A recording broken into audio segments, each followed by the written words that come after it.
En el fútbol básicamente hay dos tipos de jugadores. Están aquellos que son buenísimos y que tarde o temprano van y triunfan en Europa. Y luego están los que no son tan buenos y les cuesta más trabajo. Pero luego hay una tercera especie que es muy difícil de explicar, pero que existe. Aquellos jugadores buenísimos, pero que no pudieron triunfar en Europa.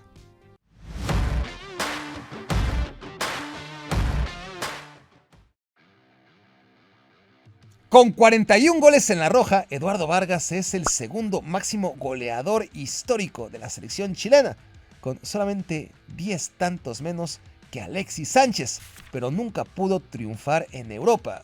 Bueno, algunos argumentarán que tampoco en América, y tienen razón. Ni en Tigres, ni en el Atlético Mineiro ha sido una maravilla, pero es que sus números en Europa fueron especialmente patéticos. Edu llegó primero al Napoli en 2011, jugó 2 temporadas en la Serie A, saldo de 19 partidos y 0 goles. Entonces probó suerte en la Liga Española con Valencia, 17 partidos, 3 goles. De ahí se lo llevó la Premier League, 21 juegos, 3 goles con Queen's Park Rangers. Ya solo le quedaba fracasar en la Bundesliga. Vargas estuvo 2 años con el Hoffenheim, jugó 29 partidos y anotó 2 goles.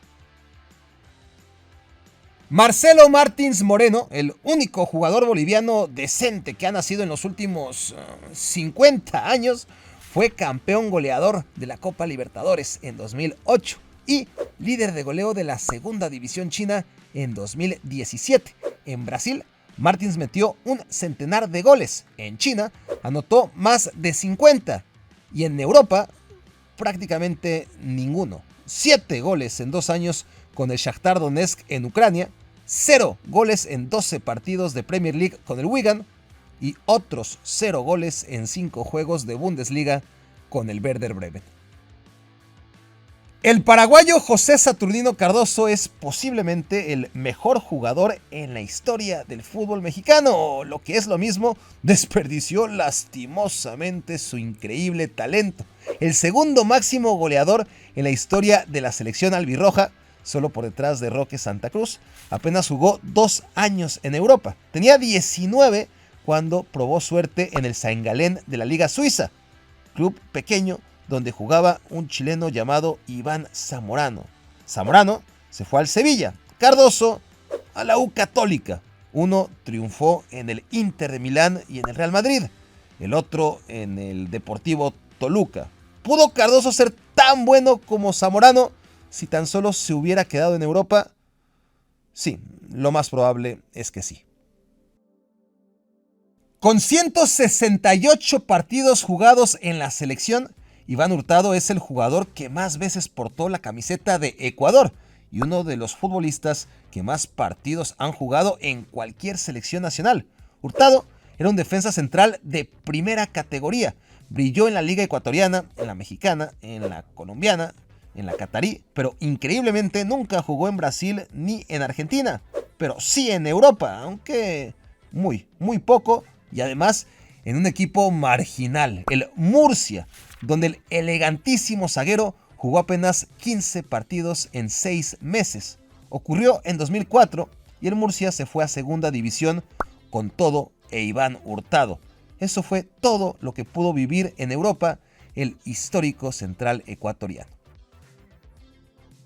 Así como lo ven, Frech es considerado uno de los mejores futbolistas en la historia de la liga brasileña. En su primera etapa metió 53 goles en 69 partidos con el Cruzeiro, que lo llevaron al Lyon en 2005 a cambio de 15 millones de euros. En Francia, Frech ganó la Ligue 1 3 veces, pero su rendimiento fue de más a menos y después de 4 temporadas no despertó el interés de ningún club con el que Lyon pudiera hacer negocios en aquellos tiempos en que el equipo era un experto en compraventa de cracks.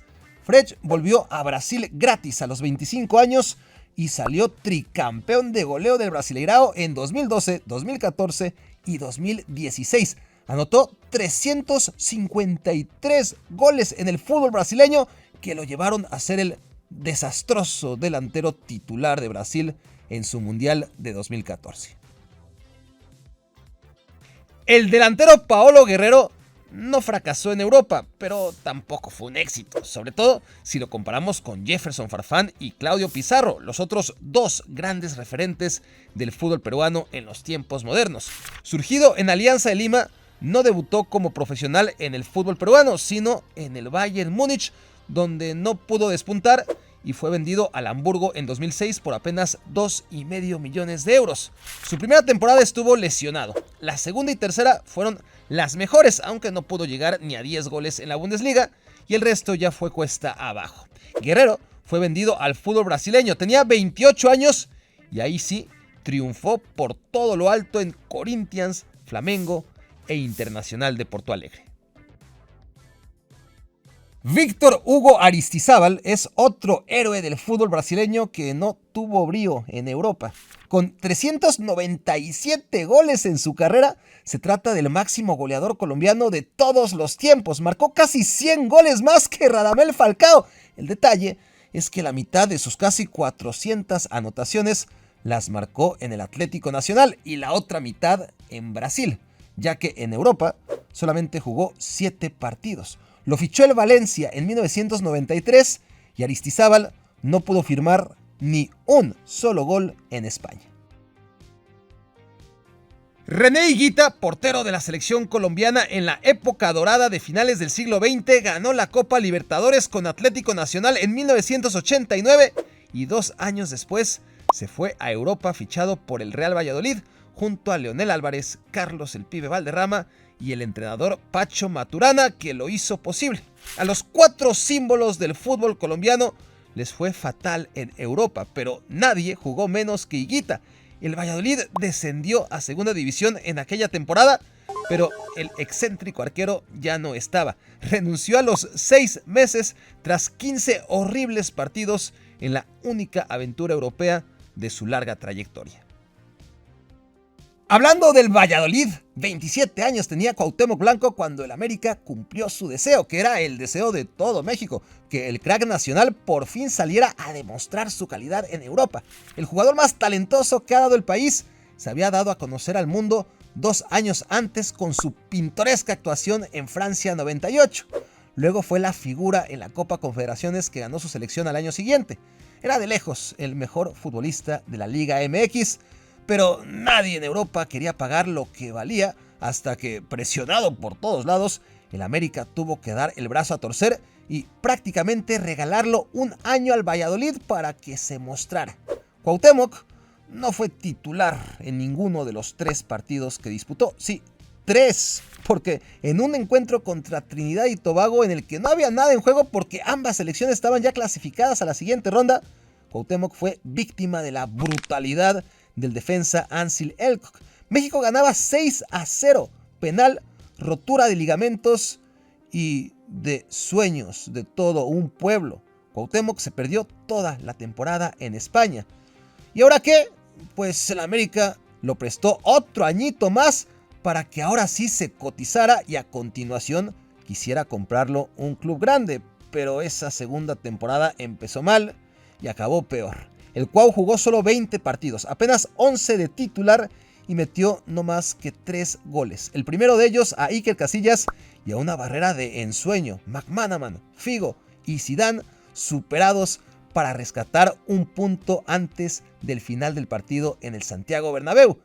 Pero increíblemente sus compañeros habían apostado a su propia derrota en la quiniela. Ese era el último partido de la jornada y más increíblemente el Valladolid Real Madrid fue el único resultado que sus compañeros fallaron. Perdieron millones por culpa de Cuauhtémoc, que solo por aquella anécdota es recordado en España. Bueno, y por casi ahogarse en la alberca del club por no avisarle a nadie que no sabía nadar. José Luis Chilavert, leyenda absoluta de Vélez Sarsfield, donde ganó 4 ligas, una Copa Libertadores y una Intercontinental, época en que fue premiado 3 veces como mejor portero del mundo, tuvo 2 experiencias en Europa, una antes y otra después de Vélez. La primera lo llevó al Zaragoza, donde estuvo a punto de descender y solamente se le recuerda por haber metido un solo gol y recibido otro inmediatamente a cambio cuando aún estaba festejando el suyo. Después de su década en Vélez, Chilavert tuvo una segunda experiencia europea. A los 35 años se fue a jugar al Estrasburgo. Ahí ganó la Copa y fue el héroe en la final en la tanda de penales contra el Amiens. Aunque, paralelamente, en la Ligue 1, Chilavert jugó 17 partidos. Su equipo ganó solo 4 y se fue directo a la Ligue 2 como equipo más goleado de Francia. En YouTube hay dos tipos de youtubers: los que llegan al 1.000.000 de followers y los que seguimos muy lejos. Suscríbete al canal. Martín Palermo, para muchos el máximo ídolo en la historia de Boca Juniors, tuvo dos etapas gloriosas en el equipo. En la primera, ganó 3 ligas, una Copa Libertadores, una Copa Intercontinental y fue campeón de goleo. En su segunda etapa en Boca, Palermo también fue campeón goleador. Ganó otra vez 3 ligas, de nueva cuenta una Libertadores y solamente cambian la Intercontinental por 2 copas sudamericanas. En medio, un periplo europeo de 4 temporadas en que Palermo desfiló por 3 clubes del fútbol español. Llegó al Villarreal en 2001 tras ser galardonado como mejor jugador de Sudamérica y MVP de la Copa Intercontinental que Boca Juniors le ganó al Real Madrid. Pero en España, inexplicablemente, Palermo casi no metió goles y cuando por fin hizo uno en Copa del Rey se le cayó la tribuna encima y le rompió tibia y peroné para dejarlo fuera el resto de la temporada. Martín metió 6 goles en su primer año, 7 en el segundo, 8 en el tercero. Entonces lo fichó el Betis. Bueno, llegó gratis al Betis, que no es lo mismo. Ahí metió un maldito gol, hasta que mejor lo cedieron al Alavés de segunda división. ¿Y qué dijeron? Palermo se hinchó a meter goles, ¿no? Pues no, solo pudo hacer 3. Cuando Argentina ganó el Mundial Sub-20 de 2005, contaba con 3 futbolistas sobresalientes: Lionel Messi, Sergio Agüero y Fernando Gago. Uno se convirtió en el mejor de siempre, otro en el máximo goleador extranjero en la historia de la Premier League y Gago en un referente cuando hablamos de jugadores frágiles que se lesionaban todo el tiempo.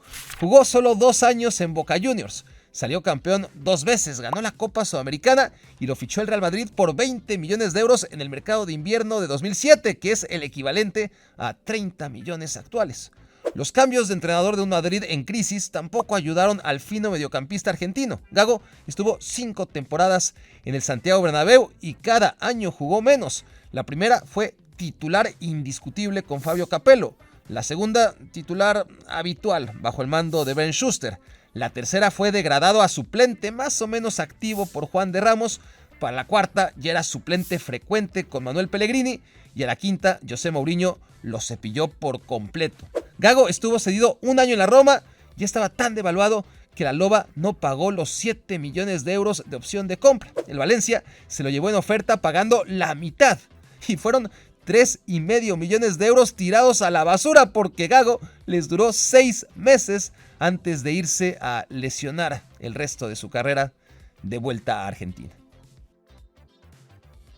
Antes que el Real Madrid acaparara sin piedad a todo el talento joven que va sacando el fútbol brasileño, ese rol le correspondía al Inter de Milán. Primero pagándole al Barcelona la cláusula de rescisión de Ronaldo, luego adelantándose a todos y fichando a Adriano, que no fue tan rentable como Ronaldo, pero tuvo sus buenos ratos.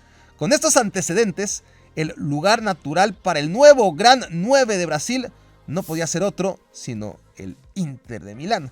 Gabigol tenía 19 años y había metido 56 goles en el Santos. Inter pagó 30 millones de euros por él en 2016 y resultó un desastre. Frank de Boer no supo qué hacer con él ni con nadie. Stefano Pioli tampoco. Y Gabigol al final jugó 10 partidos y metió un solo gol en Italia. A lo mejor tenía que madurar y se fue cedido al equipo perfecto para hacerlo, el especialista en jóvenes Benfica. Y ahí a Gabriel Barbosa le fue todavía peor que en el Inter. Su aventura en Europa duró 18 meses en total. Le quedaba mucho tiempo de contrato en el Inter que ya no encontró comprador y ni siquiera alguien que lo quisiera a préstamo en Europa. Así que solamente el Santos levantó la mano para tenerlo de vuelta. Gabigol volvió a Brasil y desde entonces no ha parado de meter goles y celebrar títulos como el gran delantero que es. ¿Volver a Europa?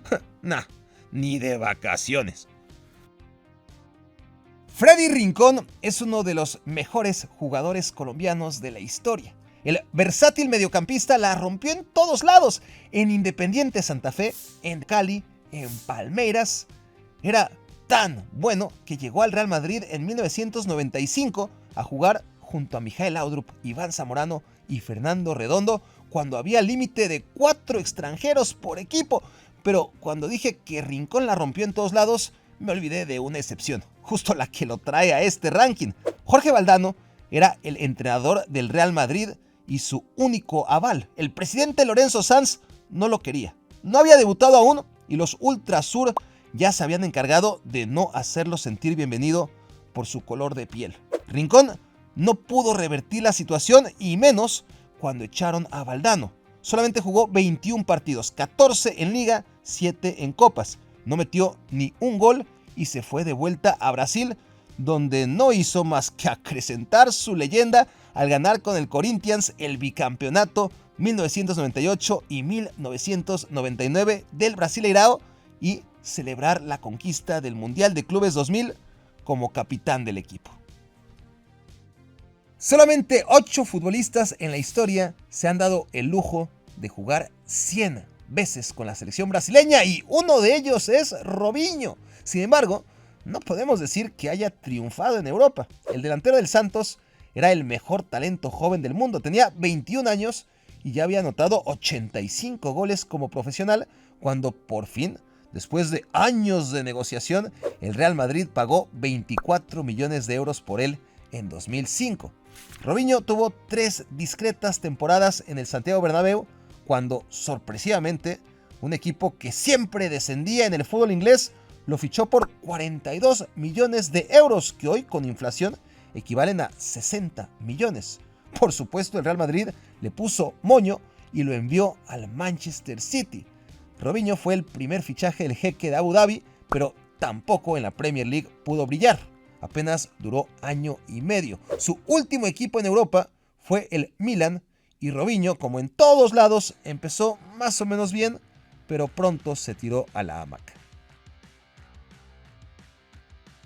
En los años 80, Sócrates era un referente absoluto del fútbol brasileño y la Fiorentina hizo un esfuerzo enorme para que dejara a su amado Corinthians a los 30 años de edad. Era 1984 y la llegada de Sócrates hacía a la Fiore uno de los grandes contendientes a por fin ganar el Scudetto. Sin embargo, el brasileño no se adaptó al ritmo ni al profesionalismo del calcio. Su fichaje fue una decepción mayúscula. La Fiore quedó en media tabla y tras ese único desastroso año en Europa, el doctor regresó a Brasil. Ariel el Burrito Ortega parecía una apuesta segura como cualquier futbolista argentino de su calidad. Tenía 22 años cuando llegó al Valencia. En River Plate venía de ganar la Copa Libertadores y 4 ligas. En ese equipo jugaban Germán Burgos, Celso Ayala, Juan Pablo Sorín, Matías Almeida, Marcelo Gallardo, Santiago Solari y Hernán Crespo. Todos triunfaron en Europa, todos, menos el que más argumentos tenía para romperla en el viejo continente. Otro fichaje de Jorge Valdano, ahora técnico del Valencia, que fue destituido a mitad de temporada y reemplazado por un Claudio Ranieri que borró al Burrito de las alineaciones. Entonces lo fichó la Sampdoria, ilusionado con ese crack que le devolvería a las alturas del calcio, pero el Burrito fue una decepción. Le fue mal, pero no tan mal como en el Parma, donde pasó sus peores momentos. El Burrito volvió a River en 2000 tras 4 años nefastos e inmediatamente recuperó su nivel, ahora con una nueva camada, la de los 4 fantásticos que integró junto a Juan Pablo Ángel, Pablo Aimar y Javier Saviola. ¿Cómo no darle una tercera oportunidad a semejante jugador? En 2002 era turno de fracasar en el fútbol turco, donde el para entonces ya 3 veces mundialista en Estados Unidos, Francia y Corea, acabó anunciando su retiro a los 29 años porque no tenía dinero para indemnizar al Fenerbahce por incumplimiento de contrato. Su retiro duró menos de un año. El burrito siguió jugando después, pero gracias al cielo ya no se lanzó a una tercera aventura en Europa. ¿Es injusto meter a Juan Román Riquelme en esta lista? Sí, tal vez sí. Ahora, ¿triunfó en Europa? Pues tuvo un año bueno en el Villarreal. Está bien, a lo mejor 2, pero en todo caso, y aquí sí todos tenemos que estar de acuerdo, son insuficientes para un futbolista de su magnitud. Román llegó al Barcelona en 2002, tenía 24 años, había ganado el premio a mejor futbolista argentino en 2000 y en 2001 y de ganar la Copa Libertadores en ambos años. En Barcelona, sin embargo, se topó con Louis van Gaal y con una pizarra en donde no había ni un hueco para su fútbol cadencioso. A Van Gaal lo echaron a medio torneo, pero ya para entonces el encanto de Riquelme se había esfumado. Prefirieron traer a Ronaldinho y como ya no cabían más extracomunitarios, se lo cedieron al Villarreal, donde jugó 3 años y medio, 2 de ellos muy buenos. En 2005 fue premiado como mejor extranjero de la liga y en 2006 condujo al Villarreal hasta semifinales de la Champions, solo para volver a Boca Juniors 6 meses después. Riquelme dio por concluida su expedición europea a los 28 años. Carlos El Pibe Valderrama ganó 2 veces el premio a Mejor Futbolista Sudamericano del año, 1987 y 1993. Además, integra el 11 ideal de toda la historia de la MLS y su nombre aparece en cada lista que repasa a los 100 mejores jugadores de todos los tiempos. Pero muy poco tuvo que haber hecho en sus 5 años en Europa como para que todo lo que se recuerde de él allá sea esa imagen de Mitchell tocándole los huevos antes del córner en un Real Madrid-Valladolid. El colombiano había estado lejos de triunfar en el Montpellier, sí, ahí ese de atrás es Zidane, pero su aventura española resultó mucho peor. Un solo año en el Valladolid, 17 partidos y un descenso. El único año en que Valderrama jugó en España, el Valladolid de los colombianos se fue a segunda. Ocurrió en 1992. Zico, el Pelé Blanco, es considerado por muchos el segundo mejor jugador brasileño de la historia. En 1983, quién sabe de dónde, el Udinese sacó el dinero suficiente para imponerse a Milan, Roma y Real Madrid, que también buscaban fichar al por entonces mejor futbolista del planeta. Zico tenía ya 30 años. Llegó al Udinese y la rompió. Fue sublíder de goleo y el mejor jugador de la Serie A en su primera temporada, aunque el mediocre Udinese no pasó de media tabla.